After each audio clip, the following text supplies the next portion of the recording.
Don't you hate it when people say that? Just because you can doesn't mean that you should. I'm telling you, I hate it. I hate it. I hate it. I hate hearing it. I hate everything about it. I hate it. So annoying. And if you say that, you're so annoying.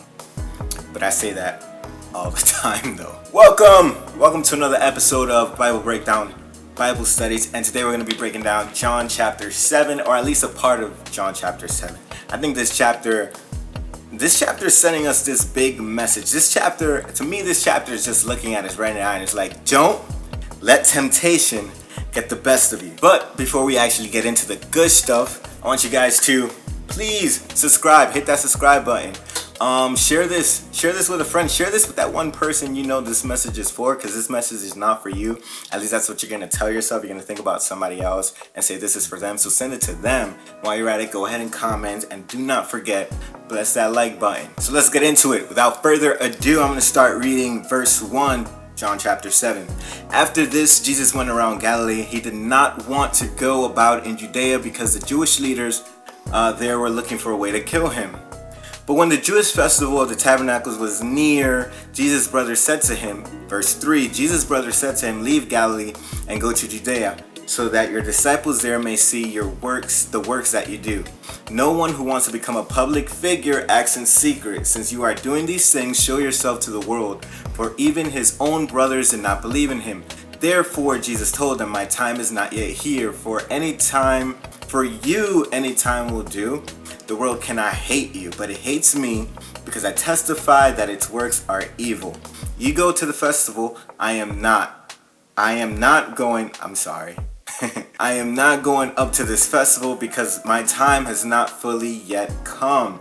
After he had said this, he stayed in Galilee. However, verse 10, after his brothers had left for the festival, he went also, not publicly, but in secret. Now at the festival, the Jewish leaders were watching for Jesus and asking, where is he? Verse 12, among the crowds there was widespread whispering about him.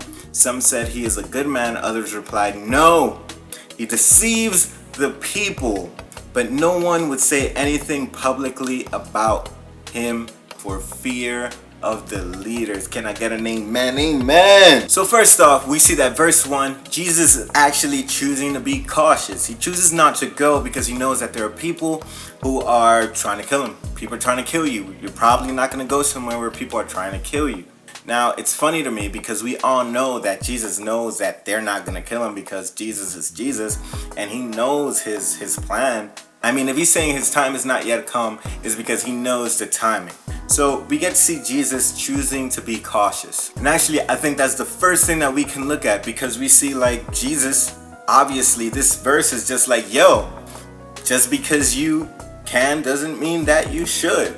I mean, Jesus chooses to not risk it. He chooses to go ahead and play it safe and be cautious. So, if this message is applying to you right now, I mean, just receive it. Just because you can doesn't mean that you should. And it sucks and it's annoying to hear that because sometimes you just really, really want to, but just because you can doesn't mean that you should. And what's crazy is that verse 3, we see that it's actually Jesus's brothers, who are pushing him towards doing something that he's not really comfortable doing. So we have Jesus's brothers pushing him to do something, peer pressuring him into doing something that he really doesn't want to do. And at first I was like, that's crazy. How are you going to do that? But when you think about it, it's sometimes the people around you, the people who are close to you, are pushing you towards things that maybe are not good for you.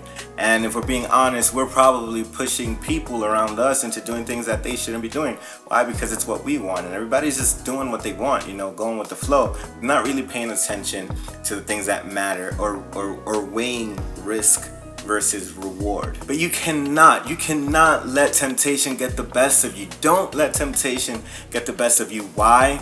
Because, I mean, if Jesus would have gone, we don't know what would have happened. Like, we don't get that side of the Bible. But the truth is, like, if we're looking at Jesus as an example, and it's probably best to follow his example, Peer pressure is peer pressure. But I love I love that the Bible decides to give us an example of how to respond to these situations where, peer pressure is kind of hitting hard and maybe you shouldn't do it, but you're thinking that maybe you want to do it. You're trying to risk it to get the biscuit.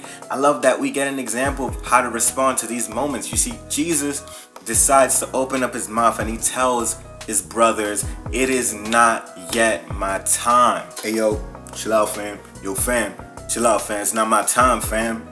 Fam, it's not, family, it's not my time. Money is not my time. You gotta know your timing. You gotta know your timing. You gotta know your timing. And guess what? You really don't have to prove yourself to anybody else but you. I mean, if we're being honest, we know that those moments where it kind of just doesn't feel right, like when it doesn't feel right, that maybe you shouldn't do that thing, that maybe you should stop, that maybe you shouldn't listen to yourself. Sometimes you're your worst influence. You know that just because you can doesn't mean that you should. But you gotta be mindful to that little voice. You gotta be able to tell yourself no. You gotta pump the brakes, homie. You gotta stop. Just take your time. Understand that, in reality, just because you're satisfying the moment doesn't mean that going forward things are going to work out the best for you. We have to stop going with the flow. Listen, just because you can doesn't mean that you should. Do not let temptation get the best of you. You already know. It's another episode of Bible Breakdown, Bible Studies. Love y'all, miss y'all. Go ahead, press that like button. Peace.